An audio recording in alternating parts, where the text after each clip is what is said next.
பிஸ்மில்லாஹிர்ரஹ்மானிர்ரஹீம். அல்ஹம்துலில்லாஹி வகஃபா. அஸ்ஸலாத்து வஸ்ஸலாமு அலா இபாதிஹில்லதீன உஸ்தஃபா.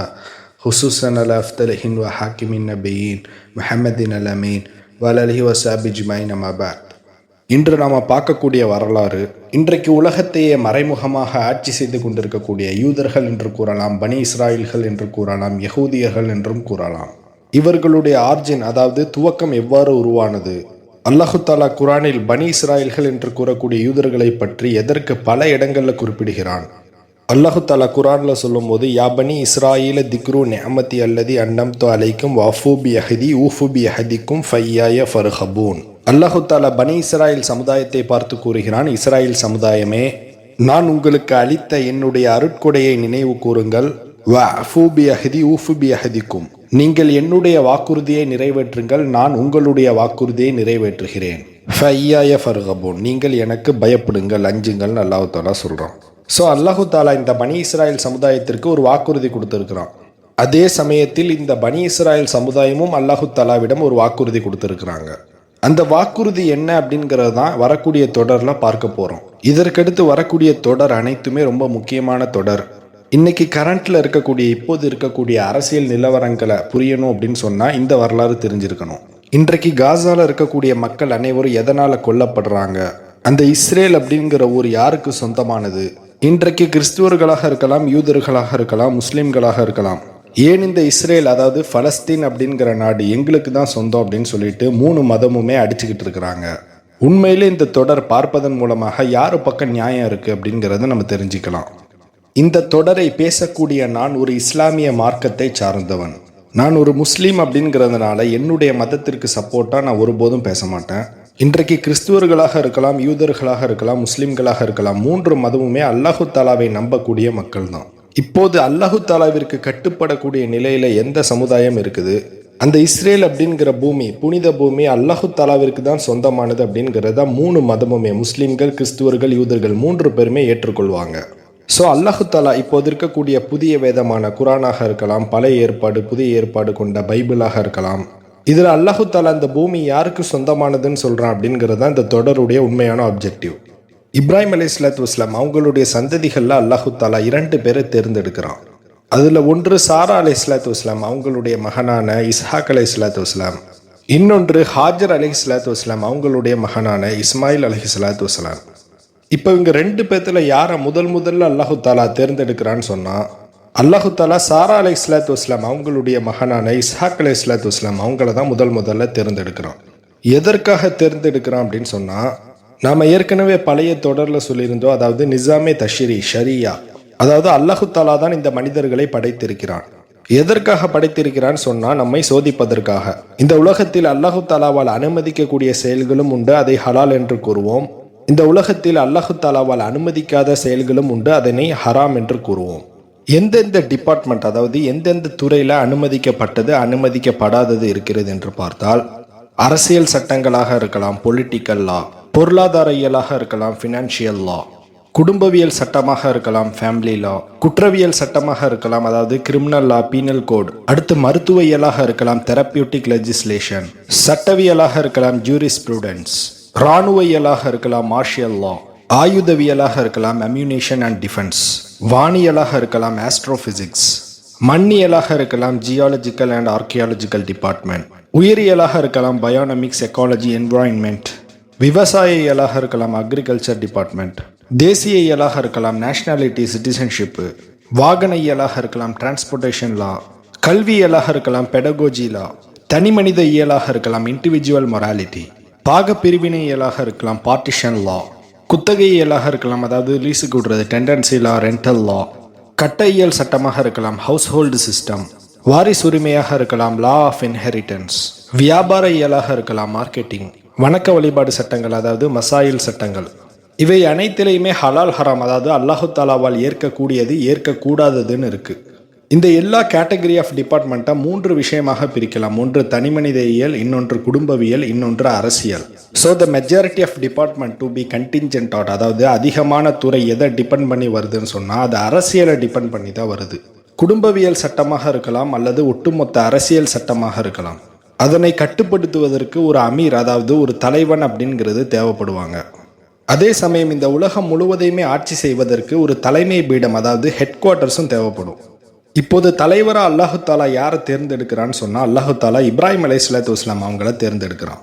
கால இன்னி ஜாயிலுக்க லின்னாஸி இமாமா கால வமன் துர்ரியத்தி. ஆனால் இப்ராஹிம் அலைஹிஸ்ஸலாத்து வஸ்ஸலாம் சொல்கிறாங்க, என்னுடைய துர்ரியத், அதாவது என்னுடைய சந்ததிகளுக்கு அந்த வாய்ப்பு அளிப்பாயாக அப்படின்னு கேட்ட உடனே அல்லாஹு தாலா சொல்கிறான், என்னுடைய வாக்குறுதி அநியாயக்காரர்களை சாராது அப்படின்னு சொல்கிறான்.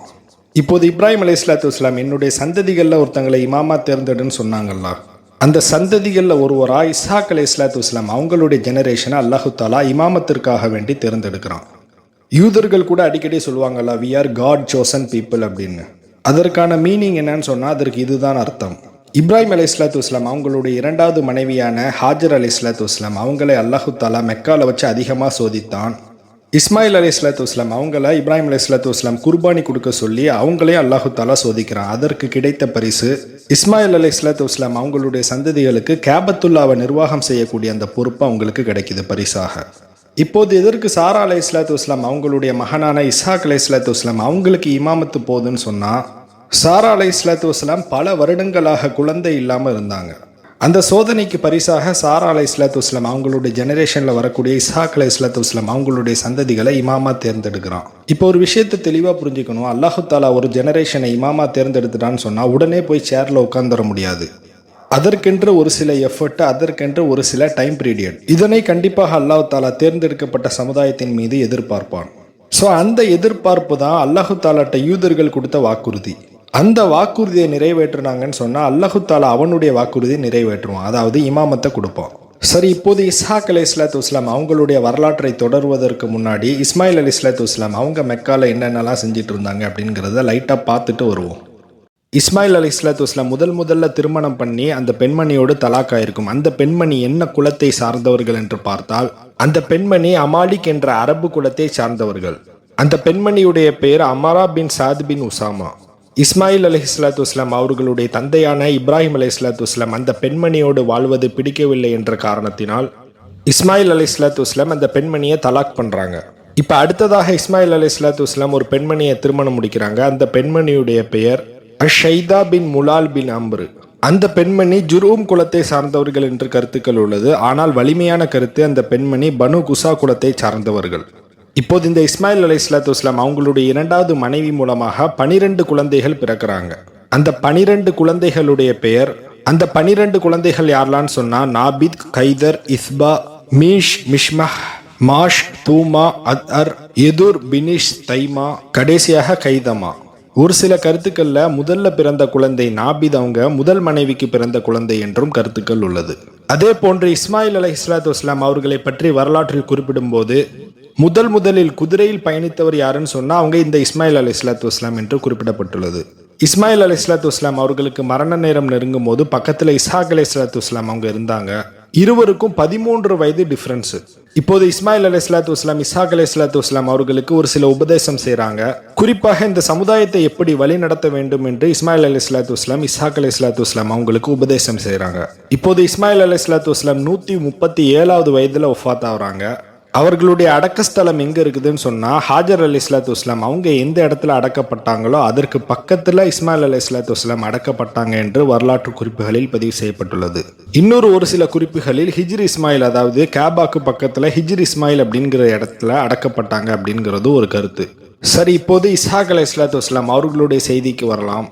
ஆல்ரெடி நம்ம லூத் அலைஹிஸ்ஸலாத்து வஸ்ஸலாம் அவர்களுடைய வரலாற்றை பார்க்கும்போது இஸ்ஹாக் அலைஹிஸ்ஸலாத்து வஸ்ஸலாம் பிறக்க போகின்ற அந்த நற்செய்தியை 3 மலக்குமார்கள் இப்ராஹிம் அலைஹிஸ்ஸலாத்து வஸ்ஸலாம் அவங்கள்ட்ட சொல்லியிருப்பாங்க. இப்போ இஸ்ஹாக் அலைஹிஸ்ஸலாத்து வஸ்ஸலாம் பிறக்கும் போது இப்ராஹிம் அலைஹிஸ்ஸலாத்து வஸ்ஸலாம் அவர்களுடைய வயது என்னவாக இருந்தது என்று பார்த்தால், இப்ராஹிம் அலைஹிஸ்ஸலாத்து வஸ்ஸலாம் அவர்களுக்கு 100 வயது இருந்ததாகவும் சாரா அலைஹிஸ்ஸலாத்து வஸ்ஸலாம் அவர்களுக்கு 90 வயது இருந்ததாகவும் குறிப்பிடப்பட்டுள்ளது. இஸ்ஹாக் அலைஹிஸ்ஸலாத்து வஸ்ஸலாம் பிறக்கும் முன்பே அல்லாஹு தாலாவால் பெயரிடப்பட்ட மனிதராக இருந்தார். இஸ்ஹாக் என்ற பெயருக்கு என்ன மீனிங்னு சொன்னால் நகைப்பு, சிரிப்பு அல்லது மகிழ்ச்சி என்று அர்த்தம். ஏன் இந்த பெயர் வந்ததுன்னு சொன்னால் 3 மலக்குமார்களும் இப்ராஹிம் அலைஹிஸ்ஸலாத்து வஸ்ஸலாம் அவங்கள்ட்ட இஸ்ஹாக் அலைஹிஸ்ஸலாத்து வஸ்ஸலாம் அவங்க பிறக்க போகிறாங்க அப்படிங்கிற நற்செய்தியை சொல்லும் போது சாரா அலைஹிஸ்ஸலாத்து வஸ்ஸலாம் சிரிப்பாங்க. அதனால்தான் இந்த பெயர் வந்தது என்று கருத்துக்கள் உள்ளது. ஒரு சில செய்திகளில் இஸ்ஹாக் அலைஹிஸ்ஸலாத்து வஸ்ஸலாம் பிறந்த பிறகுதான் இப்ராஹிம் அலைஹிஸ்ஸலாத்து வஸ்ஸலாம் 7வது நாளில் விருத்த சேனம் செய்தார்கள் என்று கருத்துக்கள் உள்ளது. இஸ்ஹாக் அலைஹிஸ்ஸலாத்து வஸ்ஸலாம் பிறந்த பிறகு இப்ராஹிம் அலைஹிஸ்ஸலாத்து வஸ்ஸலாம் அல்லாஹு தாலாவிற்கு நன்றி செலுத்தும் விதமாக அங்கு இருக்கக்கூடிய அனைத்து மக்களுக்கும் விருந்தளித்தார்கள் என்று வரலாற்று குறிப்புகளில் பதிவு செய்யப்பட்டுள்ளது. இப்போது இப்ராஹிம் அலைஹிஸ்ஸலாத்து வஸ்ஸலாம், சாரா அலைஹிஸ்ஸலாத்து வஸ்ஸலாம், இஸ்ஹாக் அலைஹிஸ்ஸலாத்து வஸ்ஸலாம் 3 பேருமே பலஸ்தீனில் அதாவது கனான் தேசத்தில் வாழ்ந்துட்டு இருக்கிறாங்க. இப்போது திடீரென்று சாரா அலைஹிஸ்ஸலாத்து வஸ்ஸலாம் வஃபாத் ஆயிடுறாங்க. சிறு வயதில் இருந்த அம்மா கூடயே வளர்ந்த இஸ்ஹாக் அலைஹிஸ்ஸலாத்து வஸ்ஸலாம் அவர்களுக்கு சாரா அலைஹிஸ்ஸலாத்து வஸ்ஸலாம் மரணித்ததை தாங்க முடியவில்லை. இப்போது இப்ராஹிம் அலைஹிஸ்ஸலாத்து வஸ்ஸலாம் பார்க்குறாங்க, தன்னுடைய முதுமை பருவத்தில் தான் அல்லாஹு தாலா இஸ்ஹாக் அலைஹிஸ்ஸலாத்து வஸ்ஸலாம் அவங்கள கொடுத்துருப்பான். இப்போ இஸ்ஹாக் அலைஹிஸ்ஸலாத்து வஸ்ஸலாம் அவங்களுக்கு வயசாயிட்டே போகுது, நாமளும் இன்னும் கொஞ்ச நாளாக மரணித்து விடுவோம். ஸோ நம்ம மரணித்த பிறகு இஸ்ஹாக் அலைஹிஸ்ஸலாத்து வஸ்ஸலாம் அவங்களுக்கு ஒரு குடும்பம்னு ஒன்று யாருமே இல்லையே அப்படிங்கிறத நினச்சி வருத்தப்படுறாங்க. அதே சமயத்தில் இஸ்ஹாக் அலைஹிஸ்ஸலாத்து வஸ்ஸலாம் தன்னுடைய தாயார் மரணித்ததை நினைத்து ரொம்ப வருத்தத்தில் இருக்கிறாங்க. இப்போது இப்ராஹிம் அலைஹிஸ்ஸலாத்து வஸ்ஸலாம் ஒரு முடிவு எடுக்கிறாங்க, என்னன்னா தன்னுடைய மகனுக்கு சீக்கிரமாகவே ஒரு திருமணம் செய்து வைக்க வேண்டும் அப்படின்னு முடிவெடுக்கிறாங்க. அப்போது இஸ்ஹாக் அலைஹிஸ்ஸலாத்து வஸ்ஸலாம் அவர்களுடைய வயது 37 என்றும் இன்னொரு ஒரு சில வரலாற்று குறிப்புகளில் 40 என்றும் குறிப்பிடப்பட்டுள்ளது. ஆனால் இஸ்ஹாக் அலைஹிஸ்ஸலாத்து வஸ்ஸலாம் அவர்களுக்கு இந்த கனான் தேசம் அதாவது பலஸ்தீனில் எந்தவித பெண்ணையுமே திருமணம் செய்து வைக்க முடியாது. ஏனென்று சொன்னால் அந்த பலஸ்தீனில் கனானியர்கள் அப்படிங்கிற மக்கள் வாழ்ந்துட்டு இருந்தாங்க. அந்த மக்களில் யாருமே இப்ராஹிம் அலைஹிஸ்ஸலாத்து வஸ்ஸலாம் அவர்களுடைய மார்க்கத்தை ஏற்றுக்கொள்ளவில்லை. இப்ராஹிம் அலைஹிஸ்ஸலாத்து வஸ்ஸலாம் அவர்களுடைய விருப்பம் என்னவாக இருந்தது என்று பார்த்தால், தன்னுடைய மகனான இஸ்ஹாக் அலைஹிஸ்ஸலாத்து வஸ்ஸலாம் அவர்களுக்கு இஸ்லாத்தை ஏற்றுக்கொண்ட ஒரு பெண்மணி மனைவியாக வரணும்னு இப்ராஹிம் அலைஹிஸ்ஸலாத்து வஸ்ஸலாம் ஆசைப்பட்டாங்க. இப்போது இஸ்லாத்தை ஏற்றுக்கொண்ட பெண்மணியை எங்கே தேடுவது என்று பார்க்கும்போது இப்ராஹிம் அலைஹிஸ்ஸலாத்து வஸ்ஸலாம் அவர்களுடன் உடன் பிறந்தவங்களில் 2 பேர் உண்டு. ஒருத்தங்க பேர் நாகூர், இன்னொருத்தங்க பேர் ஹாரான். இவங்க 2 பேரும் அவங்களுடைய குடும்பமும் முதல்ல இஸ்லாத்தை ஏற்றுக்கொள்வார்கள். இவர்கள் அனைவருமே ஊர் தேசத்திலிருந்து அதாவது பாபிலோன்லேருந்து ஹிஜரத்து பண்ணும்போது நாம் ஆல்ரெடி இப்ராஹிம் அலைஹிஸ்ஸலாத்து வஸ்ஸலாம் அவர்களுடைய வரலாறுல சொல்லியிருப்போம். இப்ராஹிம் அலைஹிஸ்ஸலாத்து வஸ்ஸலாம் அவங்களுடைய கூட பிறந்தவங்க ஷாம் தேசத்தில் ஆரான் என்று சொல்லக்கூடிய ஒரு ஊரில் அவங்க அங்கேயே இருந்துருவாங்க. பெலஸ்தீன் அதாவது கனான் தேசம் வரைக்குமே அவங்க கூட பிறந்தவங்க அவங்களுடைய குடும்பம் வரவே இல்லை, அவங்க அங்கேயே தங்கி இருந்துருவாங்க. ஏன்னு சொன்னால் அந்த இடம் ஒரு விவசாய பூமி அதாவது ஃபர்டைல் கிரசண்டாக இருந்தது அப்படிங்கிறது நம்ம ஆல்ரெடி சொல்லியிருப்போம். இப்போ இப்ராஹிம் அலைஹிஸ்ஸலாத்து வஸ்ஸலாம் அவங்களுடைய குடும்பம் கனான் தேசம் அதாவது பலஸ்தீனில் வாழ்ந்துட்டு இருக்கிறாங்க. இப்ராஹிம் அலைஹிஸ்ஸலாத்து வஸ்ஸலாம் அவர்களுடைய சகோதரர்களான நாகூர், ஹாரான் அவங்களுடைய குடும்பம் எங்கே வாழ்ந்துட்டு இருக்காங்கன்னு சொன்னால் ஆரான் தேசம் அதாவது ஷாம் தேசம் பக்கத்தில் வாழ்ந்துட்டு இருக்கிறாங்க. இப்போது இப்ராஹிம் அலைஹிஸ்ஸலாத்து வஸ்ஸலாம் ஒரு முடிவுக்கு வராங்க, என்னன்னு சொன்னால் தன்னுடைய மகனான இஸ்ஹாக் அலைஹிஸ்ஸலாத்து வஸ்ஸலாம் அவங்களுக்கு இஸ்லாத்தை ஏற்றுக்கொண்ட ஒரு பெண்மணி தேவை. இப்ராஹிம் அலைஹிஸ்ஸலாத்து வஸ்ஸலாம் அவர்களுடைய சகோதரர்கள் அனைவருமே ஆல்ரெடி இஸ்லாத்தை ஏற்றுக்கிடுவாங்க. ஸோ அவர்களுடைய சந்ததிகளை நிச்சயமாக இஸ்லாத்தை சொல்லி தான் வளர்த்துருப்பாங்க. ஸோ நாகூர், ஹாரான் அதாவது அவர்களுடைய சகோதரர்களுடைய குடும்பத்திலிருந்து வரக்கூடிய ஏதாவது ஒரு பெண்மணியை அவங்களுடைய மகனுக்கு திருமணம் முடிச்சு வைக்கணும்னு ஆசைப்பட்டாங்க. இப்போது இப்ராஹிம் அலைஹிஸ்ஸலாத்து வஸ்ஸலாம் அவர்களுக்கு நிறைய வேலைக்காரர்கள் உண்டு. அதில் வேலை பார்க்கக்கூடிய ஒரு நம்பிக்கை கூடிய ஒரு மனிதர், அவருடைய பேர் எலியேசர். இப்போது இப்ராஹிம் அலைஹிஸ்ஸலாத்து வஸ்ஸலாம் தன்னுடைய வேலைக்காரரான எலியேசர்கிட்ட ஒரு நம்பிக்கை வாக்குறுதி வாங்குறாங்க. அது என்ன வாக்குறுதின்னு சொன்னால், நீர் இப்போது ஆரான் தேசத்திற்கு அதாவது ஷாம் தேசத்திற்கு பயணிக்க வேண்டும். அந்த ஆரான் தேசத்தில் என்னுடைய சகோதரர்களுடைய குடும்பம் அங்கே வாழ்ந்து கொண்டிருப்பாங்க. அந்த குடும்பத்திலிருந்து ஒரு பெண்மணியை நீ அழைத்து வந்து இஸ்ஹாக் அலைஹிஸ்ஸலாத்து வஸ்ஸலாம் அவர்களுக்கு திருமணம் முடித்து வைக்க வேண்டும் அப்படின்னு வாக்குறுதி வாங்குறாங்க. இப்போது எலியேசர் இப்ராஹிம் அலைஹிஸ்ஸலாத்து வஸ்ஸலாம் அவங்கள்ட்ட ஒரு சந்தேகம் கேட்குறாங்க. அது என்னவென்று சொன்னால், ஒருவேளை அங்கே இருக்கக்கூடிய பெண்மணி திருமணத்திற்கு சம்மதிக்கவில்லை என்று சொன்னால் என்ன செய்வது அப்படின்னு கேட்குறாங்க. அதற்கு இப்ராஹிம் அலைஹிஸ்ஸலாத்து வஸ்ஸலாம் சொல்கிறாங்க, அந்த பெண்மணி சம்மதிக்கவில்லைன்னு சொன்னால் ஓ மீது எந்தவித குற்றமும் ஆகாது. ஆனால் இது அல்லாஹு தாலாவுடைய கட்டளை. நிச்சயமாக ஒரு பெண்மணி அங்கிருந்து தான் வந்து இஸ்ஹாக் அலைஹிஸ்ஸலாத்து வஸ்ஸலாம் அவங்கள திருமணம் முடிப்பாங்க அப்படிங்கிறத சொல்கிறாங்க. இப்போது பயணம் ஆரம்பமாகுது.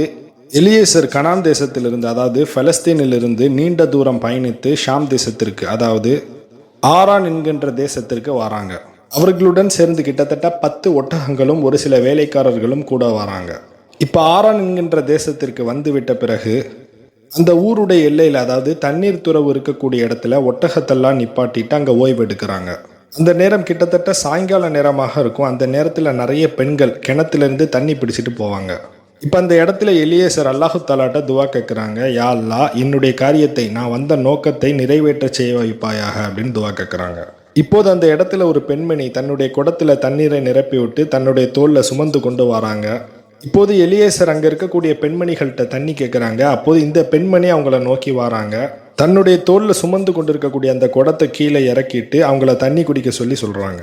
இப்போ அந்த பெண்மணி அந்த மனிதரை சுற்றி பார்க்குறாங்க. ஒரு சில வேலைக்காரர்களும் கிட்டத்தட்ட 10 ஒட்டகங்களும் அவங்க கூட இருக்கிறத கவனிக்கிறாங்க. இப்போது அவங்க கூட வந்த அந்த ஒட்டகங்களுக்கும் தண்ணீர் தாகம் ஏற்படுகிறது என்று அறிந்து கொண்ட அந்த பெண்மணி திரும்பி கிணற்றிற்கு போய் நிறைய தண்ணீர் எடுத்து வந்து அங்கே இருக்கக்கூடிய ஒட்டகங்களுக்கும் நீர் புகட்டுறாங்க. இப்போ எலீசர் அந்த பெண்மணிக்கு தங்க அணிகலன்களை பரிசாக கொடுக்குறாங்க.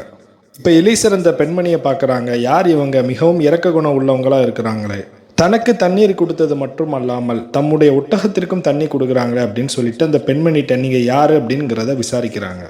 அதற்கு அந்த பெண்மணி இப்ராஹிம் அலைஹிஸ்ஸலாத்து வஸ்ஸலாம் அவர்களுடைய அடிமையான அந்த எலீசர்ட்ட பதில் சொல்கிறாங்க, என்னுடைய தந்தையுடைய பேர் பெத்ஹூல், என்னுடைய பாட்டனார் இருவர் யாருன்னு சொன்னால் அவங்க நாகூர் மில்ஹால் அப்படிங்கிறத சொல்கிறாங்க. உம்முடைய பெயர் என்ன என்று அவர் கேட்க, எம்முடைய பெயர் ரெபேஹால் என்று அவர்கள் கூறினார்கள். இப்போது எலீசர் அல்லாஹு தாலாவிற்கு நன்றி செலுத்துகிறாங்க. தாம் என்ன நோக்கத்திற்காக வந்தாங்களோ அந்த காரியம் சீக்கிரமாகவே நிறைவேறிவிட்டது அப்படின்னு அல்லாஹு தாலாட்ட நன்றி செலுத்துகிறாங்க. இந்த பெண்மணி ரபேஹா யாருன்னு சொன்னால் இப்ராஹிம் அலைஹிஸ்ஸலாத்து வஸ்ஸலாம் அவர்களுடைய சகோதரரான நாகூர் அவங்களுடைய மகனான பெத்ஹூல் அவங்களுடைய மகள் தான் இந்த ரெபேஹா. இப்போ அந்த பெண் ரெபேஹா அவங்க எலீசர் அவங்கள்ட்ட சொல்கிறாங்க, இந்த குதிரைக்கு தேவையான உணவுகள் அனைத்துமே எங்கள்கிட்ட இருக்குது, அதே சமயத்தில் இரவுல தங்கக்கூடிய இடமும் எங்கள்கிட்ட இருக்குது, நீங்கள் இரவு நேரத்தில் தங்கிவிட்டு ஓய்வு எடுத்துட்டு போங்க அப்படிங்கிறத சொல்கிறாங்க. இப்போது ரெபேஹால் அவங்க வீட்டுக்கு போகிறாங்க. வீட்டுக்கு போய் அவங்களுடைய அண்ணனான லாபான்ட்ட சொல்கிறாங்க, இப்படி வெளியூரில் இருந்து ஒருத்தங்க பயணித்து வந்திருக்கிறாங்க, அவர்கள் ஒரு நாள் இங்கே தங்கிவிட்டு செல்லட்டும் அப்படிங்கிறத சொல்கிறாங்க. இப்போது எலீசர் அவங்க கூட வந்தவங்க எல்லாருமே அவங்க வீட்டில் தங்குறாங்க. அரபுகளுடைய வழக்கப்படி அந்த லாபான் அவங்களுடைய குடும்பம் அனைவருமே இந்த எலீசர் அவங்க கூட வந்தவங்க எல்லாருக்குமே விருந்து வைக்கிறாங்க. இப்போது எலீசர் தான் என்ன நோக்கத்திற்காக வந்தாங்களோ அந்த நோக்கத்தை இப்ராஹிம் அலைஹிஸ்ஸலாத்து வஸ்ஸலாம் அவர்களுடைய சகோதரர் குடும்பத்திட்ட சொல்ல ஆரம்பிக்கிறாங்க. இந்த எலீசர் இப்ராஹிம் அலைஹிஸ்ஸலாத்து வஸ்ஸலாம் அவங்களுடைய வேலைக்காரங்க அப்படிங்கிறத தெரிந்து கொண்டு தான் அவங்க ரொம்ப சந்தோஷப்படுறாங்க. இப்போது எலீசர் அந்த குடும்பத்திட்ட சொல்கிறாங்க, உங்கள் குடும்பத்தில் இருக்கக்கூடிய அந்த பெண்மணியான அந்த ரெபேஹாவை இப்ராஹிம் அலைஹிஸ்ஸலாத்து வஸ்ஸலாம் அவங்களுடைய மகனான இஸ்ஹாக் அலைஹிஸ்ஸலாத்து வஸ்ஸலாம் அவங்களுக்கு நீங்கள் திருமணம் செய்து வைக்க முடியுமா அப்படிங்கிறத கேட்குறாங்க. இப்போது இப்ராஹிம் அலைஹிஸ்ஸலாத்து வஸ்ஸலாம் அவங்களுடைய சகோதரருடைய குடும்பம், இது அல்லாஹு தாலாவுடைய கட்டளை, இந்த கட்டளைக்கு நாங்கள் மாறு செய்ய முடியாது, நீங்கள் தாராளமாக இந்த ரபேஹா அவங்கள இஸ்ஹாக் அலைஹிஸ்ஸலாத்து வஸ்ஸலாம் அவங்களுக்கு திருமணம் முடித்து வைக்க எங்களுக்கு சம்மதம் அப்படின்னு சொல்லிட்டாங்க. இந்த பதிலை கேட்டதும் எலியேசர் அவங்க அல்லாஹு தாலாட்ட நன்றி செலுத்துகிறாங்க. தான் போன காரியம் நிறைவேறிவிட்டது அப்படிங்கிறதுக்கு நன்றி செலுத்துகிறாங்க. இப்போது எலீசர் ஒரு நாள் இரவு அந்த இடத்துல தங்கிட்டு அடுத்த நாள் ரபேஹாலும் அவங்க கூட இருக்கக்கூடிய ஒரு சில வேலை செய்யக்கூடிய பெண்களும் அவங்க கூட கிளம்பி போகிறாங்க.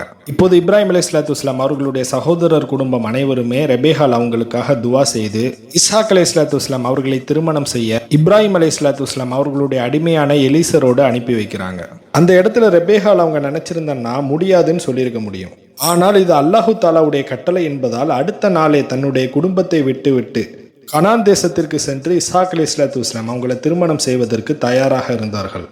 இப்போ ஆறாம் தேசத்திலிருந்து கனான் தேசத்திற்கு பயணித்து வந்த பிறகு இஸ்ஹாக் அலைஹிஸ்ஸலாத்து வஸ்ஸலாம் அவர்களுக்கும் ரெபேஹா அலைஹிஸ்ஸலாத்து வஸ்ஸலாம் அவர்களுக்குமே திருமணம் முடித்து வைக்கப்படுது.